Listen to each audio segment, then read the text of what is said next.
Hello दोस्तों, स्वागत है आपका अंकित कुमार स्मार्ट क्लासेस में। आज हम आए हैं क्लास 10th का नए टॉपिक लेकर, जो कि ऑब्जेक्टिव यहाँ पर सेट चलेगा दोस्तों। जो कि चैप्टर का नाम है दोस्तों प्रकाश का परावर्तन तथा प्रकाश का अपवर्तन। अगर आप एनसीईआरटी बुक में देखिएगा तो दोनों एक ही चैप्टर में दिया हुआ है दोस्तों। अगर आप अलग प्रकाशन का देखते हैं तो चैप्टर नंबर ये आपका 1 हो जाएगा और ये आपका चैप्टर नंबर 2 हो जाएगा दोस्तों। तो इसमें जो कि ऑब्जेक्टिव है यहाँ पर दोस्तों, इसमें 55 ऑब्जेक्टिव लाए हैं दोस्तों। इसमें आप देखिए कितना आप सही कर पाते हैं। तो देखिए हम इस टॉपिक को स्टार्ट करते हैं। फर्स्ट ऑब्जेक्टिव क्वेश्चन आता है दोस्तों, प्रकाश की किरण गमन करती है। तो आपने सभी पढ़े होंगे कि प्रकाश की किरण कैसे में गमन करती है। तो प्रकाश की किरण सीधी रेखा में गमन करती है दोस्तों। 1 का ए आंसर करेक्ट हो जाएगा। प्रकाश की जो रेखा है दोस्तों सीधी रेखा में गमन करती है, सीधी रेखा में गमन करती है, जो कि 1 का ए आंसर करेक्ट हो जाएगा दोस्तों। चलिए क्वेश्चन नंबर 2 में चलते हैं। प्रकाश का वेग न्यूनतम होता है। प्रकाश का वेग न्यूनतम होने का मतलब क्या है दोस्तों? तो प्रकाश का वेग जो है न्यूनतम, न्यूनतम का अर्थ क्या होता है दोस्तों? कम। प्रकाश का वेग सबसे कम किस में होता है? तो कांच में होता है दोस्तों, कांच में, जो कि 2 का डी आंसर करेक्ट हो जाएगा। 2 का डी आंसर करेक्ट हो जाएगा दोस्तों। चलिए क्वेश्चन नंबर 3 की ओर चलते हैं। मोटर गाड़ी के चालक के सामने लगा रहता है दोस्तों। मोटर गाड़ी के जो चालक के सामने लाइट शीशा लगे रहता है दोस्तों, वह कौन सा लेंस, कौन सा दर्पण रहता है दोस्तों? तो वह जो रहता है उत्तल दर्पण रहता है दोस्तों। उत्तल दर्पण। 3 का बी आंसर करेक्ट हो जाएगा। 3 का बी आंसर करेक्ट हो जाएगा दोस्तों। चलिए क्वेश्चन नंबर 4 की ओर चलते हैं। मोटर कार के हेडलाइट में किसका प्रयोग होता है? मोटर गाड़ी के जो सामने का लाइट होता है दोस्तों, उसमें किस दर्पण का उपयोग होता है? तो उत्तल दर्पण का उपयोग होता है दोस्तों। 4 का बी आंसर करेक्ट हो जाएगा दोस्तों। 4 का बी आंसर करेक्ट हो जाएगा। चलिए क्वेश्चन नंबर 5 की ओर चलते हैं। समतल दर्पण द्वारा बना प्रतिबिंब होता है दोस्तों। तो समतल दर्पण में किस प्रकार का प्रतिबिंब बनता है दोस्तों? तो काल्पनिक प्रतिबिंब बनता है दोस्तों। 5 का बी आंसर करेक्ट हो जाएगा, काल्पनिक। चलिए क्वेश्चन नंबर 6 की ओर चलते हैं। लेंस की क्षमता क्या या सही मात्रक होता है दोस्तों? आपने सब पढ़ा होगा कि लेंस की क्षमता का या सही मात्रक क्या होता है। लेंस की क्षमता का या सही मात्रक डायऑप्टर होता है दोस्तों। 6 का ए आंसर करेक्ट हो जाएगा। 6 का ए आंसर करेक्ट हो जाएगा, डायऑप्टर। क्वेश्चन नंबर 7 क्या कहता है दोस्तों? प्रकाश की किरणों का पथ दर्शाने वाली चित्रों को कहा जाता है। प्रकाश की जो किरणों का पथ कौन किसे दर्शाया जाता है दोस्तों? तो यहाँ पर जो है प्रकाश की किरणों को दर्शाया जो जाता है दोस्तों, किरण के आरेख के द्वारा दर्शाया जाता है। किरण के आरेख के द्वारा, जो कि option number A correct answer हो जाएगा दोस्तों। आरेख, किरण का आरेख किस में दिया हुआ है दोस्तों? तो ऑप्शन नंबर 7 का ए आंसर करेक्ट हो जाएगा दोस्तों। 7 का ए आंसर करेक्ट हो जाएगा। चलिए क्वेश्चन नंबर 8 की ओर चलते हैं दोस्तों। 2D वाले लेंस का फोकसांतर होता है। तो आप जानते होंगे दोस्तों कि 1D में कितना सेंटीमीटर होता है दोस्तों? 1D में 25 सेंटीमीटर होता है। 25 सेंटीमीटर होता है दोस्तों। तो 2D में कितना होगा? 2D में तो 25 गुने 2 कर देंगे दोस्तों, तो कितना आ जाएगा? 25 गुने 2 कर देंगे तो 50 आ जाएगा दोस्तों, 50 सेंटीमीटर। इसलिए आपका 8 का डी आंसर करेक्ट हो जाएगा, 50 सेंटीमीटर दोस्तों, 50 सेंटीमीटर। 8 का डी आंसर करेक्ट हो जाएगा। चलिए क्वेश्चन नंबर 9 की ओर चलते हैं। किस उत्तल लेंस का फोकसांतर 50 सेंटीमीटर है, तो उसकी क्षमता क्या होगी? यह जो क्वेश्चन है दोस्तों, ठीक क्वेश्चन नंबर 8 का विलोम है दोस्तों। क्वेश्चन नंबर 8 का विलोम है। तो इसमें क्या पूछ रहा है? 50 सेंटीमीटर वाले लेंस की क्षमता क्या होगी? तो 2D होगा दोस्तों। 9 का भी डी आंसर करेक्ट हो जाएगा, 2D। 9 का डी आंसर करेक्ट हो जाएगा दोस्तों, 2D। चलिए क्वेश्चन नंबर 10 की ओर चलते हैं। प्रकाश की किरणों को समूह को कहते हैं दोस्तों। प्रकाश की किरणों के समूह को क्या कहते हैं? किरण पुंज। प्रकाश की किरणों के समूह को किरण पुंज कहते हैं दोस्तों, जो कि 10 का बी आंसर करेक्ट हो जाएगा। 10 का बी आंसर करेक्ट हो जाएगा दोस्तों। इसी तरह वीडियो पाने के लिए चैनल को सब्सक्राइब कर लीजिए। आपके लिए मज़ेदार वीडियो हम चलाते रहेंगे दोस्तों। तो क्वेश्चन नंबर 11 की ओर चलते हैं। उत्तल लेंस की क्षमता होती है। तो उत्तल लेंस की क्षमता क्या होती है दोस्तों? उत्तल लेंस की जो क्षमता होती है दोस्तों, उत्तल लेंस की क्षमता, इसमें उत्तल लेंस की क्षमता में ऋणात्मक होती है दोस्तों, जो कि 11 का बी आंसर करेक्ट हो जाएगा। 11 का बी आंसर करेक्ट हो जाएगा, धनात्मक दोस्तों। लेंस की क्षमता धनात्मक होती है। उत्तल लेंस की क्षमता क्या होती है? धनात्मक होती है। उत्तल लेंस की क्षमता धनात्मक होती है। क्वेश्चन नंबर 11 का बी आंसर करेक्ट हो जाएगा दोस्तों, धनात्मक। चलिए क्वेश्चन नंबर यहाँ पर देख लीजिए, क्वेश्चन नंबर 11 का बी आंसर धनात्मक हो जाएगा, बी आंसर करेक्ट है दोस्तों। क्वेश्चन नंबर 12 में अवतल लेंस की क्षमता होती है, तो अवतल लेंस की क्षमता ठीक इसके विपरीत होता है दोस्तों, ऋणात्मक होती है। 12 का ए आंसर करेक्ट हो जाएगा, ऋणात्मक। आपसे पूछा जाए कि उत्तल लेंस की क्षमता क्या होती है, तो धनात्मक। अवतल लेंस की क्षमता क्या होती है, तो ऋणात्मक। चलिए क्वेश्चन नंबर 13 की ओर चलते हैं। उत्तल लेंस को कहते हैं, उत्तल लेंस को क्या कहते हैं दोस्तों, तो उत्तल लेंस को अपसारी लेंस भी कहा जाता है दोस्तों, जो कि 13 का सी आंसर करेक्ट हो जाएगा, 13 का सी आंसर करेक्ट हो जाएगा दोस्तों, अपसारी लेंस। अवतल लेंस को कहते हैं दोस्तों, अवतल लेंस को क्या कहते हैं दोस्तों, इसमें सर दोस्तों यहाँ पर जो है दोस्तों, इसमें उत्तल लेंस, यहाँ पे दर्पण नहीं है, यहाँ पर लेंस होगा दोस्तों, तो लेंस है यहाँ पे, तो अभिसारी बनेगा। अगर दर्पण रहे, यहाँ पर दर्पण रहे तो अपसारी बनेगा, दर्पण रहेगा तो क्या बनेगा दोस्तों, दर्पण अगर रहेगा तो अपसारी बनेगा, अगर लेंस रहेगा तो अभिसारी लेंस बनेगा। तो यहाँ पर अवतल लेंस को क्या कहते हैं दोस्तों, तो अवतल लेंस को इसमें अभिसारी लेंस कहते हैं दोस्तों, अभिसारी लेंस कहा जाता है, अभिसारी लेंस। अगर आपको यहाँ पर दर्पण दिया रहे तो अपसारी लेंस हो जाएगा दोस्तों, दर्पण में अपसारी लेंस हो जाता है, यहाँ पर दर्पण में अभिसारी लेंस हो जाता है दोस्तों, जो कि आपका 14 का बी नंबर आंसर करेक्ट हो जाएगा, 14 का सी नंबर आंसर करेक्ट हो जाएगा दोस्तों, 14 का सी आंसर करेक्ट हो जाएगा। अगर आप में अभिसारी दिया रहे तो अभिसारी यहाँ पर दर्पण रहेगा तब होगा दोस्तों, इसमें ज़्यादा कंफ्यूज वाला क्वेश्चन है, इसलिए आप इसको ध्यान से पढ़िएगा। क्वेश्चन नंबर 15 की ओर चलते हैं। निम्न में से कौन सा पदार्थ लेंस बनाने के लिए प्रयुक्त नहीं किया जाता है। लेंस बनाने में किसका उपयोग नहीं होता है दोस्तों, तो मिट्टी का उपयोग नहीं होता है, जो कि 15 का डी आंसर करेक्ट हो जाएगा, 15 का डी आंसर करेक्ट हो जाएगा दोस्तों। क्वेश्चन नंबर 16 की ओर चलते हैं। किस दर्पण से हमेशा वस्तु से छोटा प्रतिबिंब प्राप्त होता है। किस दर्पण से दोस्तों जो कि छोटा प्रतिबिंब प्राप्त होता है, तो छोटा प्रतिबिंब हमेशा प्राप्त होता है किससे दोस्तों, तो यहाँ पर बी नंबर आंसर करेक्ट हो जाएगा, उत्तल लेंस से, उत्तल दर्पण से दोस्तों, उत्तल दर्पण से, जो कि 16 का यहाँ पर बी आंसर करेक्ट हो जाएगा दोस्तों। हमेशा छोटा प्रतिबिंब किससे बनेगा, तो बनेगा उत्तल दर्पण से। किस दर्पण से वस्तु का बड़ा प्रतिबिंब बनता है, तो अवतल दर्पण से दोस्तों। यहाँ पे दर्पण का क्वेश्चन चल रहा है, इसलिए आपको ध्यान से पढ़ना है दोस्तों, 17 का बी आंसर करेक्ट हो जाएगा। चलिए क्वेश्चन नंबर 18 की ओर चलते हैं। प्रकाश के परावर्तन के कितने नियम है दोस्तों, तो प्रकाश के परावर्तन के 2 नियम है दोस्तों, 18 का बी आंसर भी करेक्ट हो जाएगा, 18 का बी आंसर करेक्ट हो जाएगा दोस्तों। क्वेश्चन नंबर 19 में चलते हैं। जब प्रकाश की किरण हवा से कांच में प्रवेश करती है तो मुड़ जाती है। अगर दोस्तों विरल माध्यम से सघन माध्यम, हवा क्या है दोस्तों, कांच की अपेक्षा हवा जो है दोस्तों विरल माध्यम है, हवा विरल माध्यम है, और ये जो कांच है दोस्तों सघन माध्यम है, सघन माध्यम है। तो यहाँ पे क्या बन जाएगा दोस्तों, अभिलंब के निकट हो जाएगी दोस्तों, जब विरल माध्यम से सघन माध्यम में आएगी। तो 19 का बी आंसर करेक्ट हो जाएगा दोस्तों, 19 का बी आंसर करेक्ट हो जाएगा। क्वेश्चन नंबर 20 में चलते हैं। फोटोग्राफी कैमरा का अभिदृश्यक होता है, फोटोग्राफी कैमरा का कैसा अभिदृश्यक होता है दोस्तों, तो उत्तल लेंस का होता है दोस्तों, जो कि 20 का ए आंसर करेक्ट हो जाएगा, उत्तल लेंस, 20 का ए आंसर करेक्ट हो जाएगा, उत्तल लेंस। क्वेश्चन नंबर 21 में चलते हैं। साइड मिरर के रूप में प्रयुक्त होता है दोस्तों, साइड मिरर के रूप में कौन सा दर्पण का उपयोग किया जाता है, गाड़ी के साइड मिरर के रूप में, या तो मोटर गाड़ी के साइड मिरर के रूप में कौन सा दर्पण लगा रहता है दोस्तों, तो उत्तल दर्पण, जो कि 21 का बी आंसर करेक्ट हो जाएगा, 21 का बी आंसर करेक्ट हो जाएगा, उत्तल दर्पण।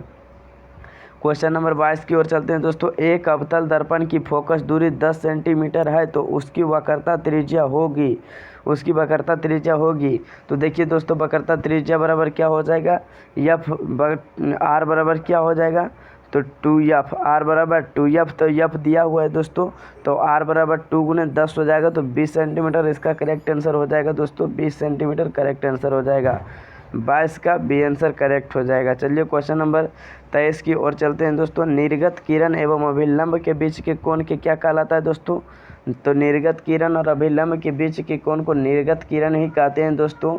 23 का सी आंसर करेक्ट हो जाएगा, 23 का सी आंसर करेक्ट हो जाएगा दोस्तों। क्वेश्चन नंबर 24 की ओर चलते हैं। सरल सूक्ष्मदर्शी में किसका उपयोग होता है दोस्तों? तो सरल सूक्ष्मदर्शी में किसका उपयोग होता है?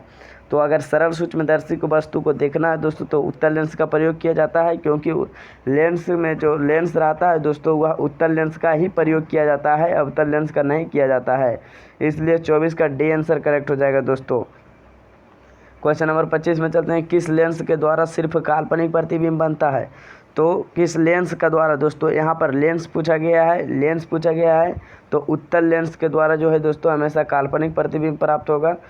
अवतल लेंस के द्वारा हमेशा वस्तु का प्रतिबिंब काल्पनिक प्राप्त होगा दोस्तों। 25 का बी आंसर करेक्ट हो जाएगा, 25 का बी आंसर करेक्ट हो जाएगा। चलिए क्वेश्चन नंबर 26 की ओर चलते हैं। परावर्तन के नियम निर्धारित करता है, तो आपतन कोण परावर्तन कोण के बराबर होते हैं दोस्तों। 26 का ए आंसर करेक्ट हो जाएगा। आपतन कोण परावर्तन कोण के बराबर होते हैं, 26 का ए आंसर करेक्ट हो जाएगा। चलिए क्वेश्चन नंबर 27 की ओर चलते हैं। काल्पनिक प्रतिबिंब होता है, तो काल्पनिक प्रतिबिंब बनता है दोस्तों तो सीधा बनता है, जो कि 27 का ए आंसर करेक्ट हो जाएगा। सीधा 27 का ए आंसर करेक्ट हो जाएगा दोस्तों। क्या हो जाएगा? सीधा। यहाँ पे क्वेश्चन नंबर अब चलते हैं नेक्स्ट दोस्तों 28 की ओर। लेंस में मुख्य फोकस की संख्या कितनी होती है दोस्तों? तो लेंस में जो है दोस्तों मुख्य फोकस की संख्या 2 होती है, वक्रता केंद्र की संख्या 2 होती है, जो कि 28 का ए आंसर करेक्ट हो जाएगा दोस्तों 2। अगर वक्रता त्रिज्या पूछा जाए तो भी 2 होगा दोस्तों, जो कि 28 का ए आंसर करेक्ट है ए। चलिए क्वेश्चन नंबर 29 की ओर चलते हैं। सर्च लाइट का परावर्तक सतह होता है दोस्तों। सर्च लाइट का परावर्तक सतह क्या होता है? तो अवतल दर्पण। 29 का बी आंसर करेक्ट हो जाएगा दोस्तों, 29 का बी आंसर करेक्ट हो जाएगा। चलिए क्वेश्चन नंबर 30 की ओर चलते हैं। दाढ़ी बनाने में कौन सा दर्पण प्रयुक्त होता है दोस्तों? ये मोस्ट वीवीआई क्वेश्चन है दोस्तों। दर्पण का दाढ़ी बनाने में कौन सा दर्पण का उपयोग होता है? तो अवतल दर्पण का उपयोग किया जाता है दोस्तों। 30 का सी आंसर करेक्ट हो जाएगा, 30 का सी आंसर करेक्ट हो जाएगा। चलिए क्वेश्चन नंबर 31 की ओर चलते हैं। एक उत्तल लेंस की क्षमता 1 डाईऑप्टर, तो लेंस की फोकस दूरी क्या होती है दोस्तों? तो लेंस की जो फोकस दूरी हो जाएगी यहाँ पर दोस्तों 100 सेंटीमीटर होती है। 1 डाईऑप्टर में कितने सेंटीमीटर? तो 100 सेंटीमीटर होता है दोस्तों। 31 का सी आंसर करेक्ट हो जाएगा दोस्तों। यहाँ पे फोकस दूरी पूछा है, इसलिए फोकस दूरी यहाँ पे 100 सेंटीमीटर होगा दोस्तों, तो 31 का सी आंसर करेक्ट हो जाएगा। चलिए क्वेश्चन नंबर 32 की ओर चलते हैं। किस गोलीय दर्पण तथा किसी पतले गोलीय लेंस दोनों की फोकस दूरी होती है? दोनों की फोकस दूरी क्या होती है दोस्तों? दोनों की फोकस दूरी -15 सेंटीमीटर है, और दर्पण तथा लेंस की संभवता है तो दोनों अवतल में होगा दोस्तों, दोनों अवतल में, जो कि 32 का ए आंसर करेक्ट हो जाएगा। दोनों अवतल में 32 का ए आंसर करेक्ट हो जाएगा दोस्तों, 32 का ए आंसर करेक्ट हो जाएगा, 32 का ए आंसर करेक्ट हो जाएगा यहाँ पे दोस्तों। 33 नंबर। प्रकाश के अपवर्तन के कितने नियम है? तो प्रकाश के अपवर्तन का भी 2 नियम है, परावर्तन का भी 2 नियम है, इसलिए 33 का जो है दोस्तों बी आंसर करेक्ट हो जाएगा, 33 का बी आंसर करेक्ट हो जाएगा दोस्तों। चलिए क्वेश्चन नंबर 34 की ओर चलते हैं। किसी माध्यम के अपवर्तनांक का मान होता है, अपवर्तनांक बराबर फॉर्मूला होता है दोस्तों, क्या होता है? तो साइन आई बटा साइन आर, साइन आई बटा साइन आर। किस ऑप्शन में है दोस्तों? किस ऑप्शन में है साइन आई बटा साइन आर? तो ऑप्शन नंबर 1 में है। 34 का ए आंसर करेक्ट हो जाएगा, साइन आई बटा साइन आर। चलिए क्वेश्चन नंबर 35 की ओर चलते हैं दोस्तों। एक उत्तल लेंस होता है, तो एक उत्तल लेंस क्या है तो दोस्तों? सभी जगह समान मोटाई का होता है। ये तो बिल्कुल गलत है दोस्तों, सभी जगह समान मोटाई का नहीं होता है। बीच की अपेक्षा किनारों पर मोटा, ये भी गलत है दोस्तों। किनारों की अपेक्षा बीच में मोटा, जो कि 35 का सी आंसर करेक्ट हो जाएगा दोस्तों, 35 का सी आंसर करेक्ट हो जाएगा। चलिए क्वेश्चन नंबर 36 की ओर चलते हैं दोस्तों। अवतल लेंस का आवर्धन होता है, तो अवतल लेंस का आवर्धन जो होता है धनात्मक में होता है दोस्तों, इसलिए यम बराबर हो जाएगा v बटा यू, यम बराबर v बटा यू हो जाएगा दोस्तों, जो कि 36 का कितना नंबर ऑप्शन करेक्ट हो जाएगा? 36 का डी नंबर ऑप्शन करेक्ट हो जाएगा दोस्तों, 36 का डी आंसर करेक्ट हो जाएगा। चलिए क्वेश्चन नंबर 37 की ओर चलते हैं। गोलीय दर्पण की फोकसांतर एवं वक्रता त्रिज्या में संबंध, तो यह बराबर क्या होता है दोस्तों? आर बराबर, यहाँ पर क्या फॉर्मूला हमने बताया था? आर बराबर होता है 2f, आर बराबर 2F ही जो है दोस्तों ये दोनों का बीच का संबंध हो जाएगा, जो कि 37 का ए आंसर करेक्ट हो जाएगा। R बराबर 2F हो जाएगा दोस्तों, 37 का ए आंसर करेक्ट हो जाएगा। क्वेश्चन नंबर 38 की ओर चलते हैं। सोलर कुकर में प्रयोग किया जाता है, रिपीटेड क्वेश्चन है दोस्तों, आप इसको ध्यान दीजिएगा। तो यहाँ पे क्या हो जाएगा, 38 का ए आंसर करेक्ट हो जाएगा दोस्तों, 38 का ए आंसर करेक्ट हो जाएगा अवतल दर्पण। क्वेश्चन नंबर 39 की ओर चलते हैं। उत्तल लेंस में बना प्रतिबिंब होता है दोस्तों, उत्तल लेंस यहाँ पे बोल रहा है दोस्तों, फिर से ध्यान देना है क्योंकि उत्तल लेंस और उत्तल दर्पण में बहुत ही कन्फ्यूज होता है दोस्तों, इसलिए आपको मैंने ध्यान करने के लिए बोल रहा है। तो उत्तल लेंस में बना प्रतिबिंब होता है तो वास्तविक और उल्टा होता है दोस्तों, जो कि 39 का बी आंसर करेक्ट हो जाएगा दोस्तों, 39 का बी आंसर करेक्ट हो जाएगा, 39 का जो है दोस्तों 39 का बी आंसर करेक्ट हो जाएगा। चलिए क्वेश्चन नंबर 40 की ओर चलते हैं दोस्तों। 40 में क्या कहता है, उत्तल लेंस में जब बिंब F और 2F के बीच रखा जाता है तब बना प्रतिबिंब होता है दोस्तों। अगर आप F तथा 2F के बीच वस्तु रखिएगा दोस्तों तो 2F तथा अनंत के बीच बनेगा, 2F तथा अनंत के बीच बनता है दोस्तों, अनंत के बीच बनता है, और जो कि वास्तविक और उल्टा और वस्तु से बड़ा बनता है दोस्तों, जो कि 40 का ए आंसर करेक्ट हो जाएगा। बड़ा और क्या हो जाएगा दोस्तों, बड़ा और वास्तविक बनता है दोस्तों, बड़ा और वास्तविक, 40 का ए आंसर करेक्ट हो जाएगा। चलिए क्वेश्चन नंबर 41 की ओर चलते हैं दोस्तों। दो वक्रीय पृष्ठों से घिरे ठोस माध्यम को क्या कहते हैं दोस्तों, तो गोलीय लेंस कहा जाता है। लेंस का जो होता है दोस्तों, यहाँ पर 41 का सी आंसर करेक्ट हो जाएगा, गोलीय लेंस, 41 का सी आंसर करेक्ट हो जाएगा दोस्तों, गोलीय लेंस। तो लेंस की परिभाषा क्या दे सकते हैं दोस्तों, लेंस पारदर्शी पदार्थ का हुआ टुकड़ा है जो दो निश्चित ज्यामितीय सतहों से घिरा होता है दोस्तों। चलिए क्वेश्चन नंबर 42 की ओर चलते हैं। वह गोलीय दर्पण जो बाहर की तरफ वक्रित कहलाता है, बाहर की तरह रचित हो दोस्तों, बाहर की ओर रचित हो तो कौन सा दर्पण कहलाता है, उत्तल दर्पण कहलाता है दोस्तों। अगर कहा जाए कि भीतर की तरफ, यहाँ पे क्या कहा दिया जाए दोस्तों, इसके जगह भीतर की तरफ रचित हो, भीतर की तरह वक्रित हो, तो यहाँ पर अवतल दर्पण हो जाएगा दोस्तों, अवतल दर्पण हो जाएगा, जो कि 42 का सी आंसर करेक्ट हो जाएगा। चलिए क्वेश्चन नंबर 43 की ओर चलते हैं।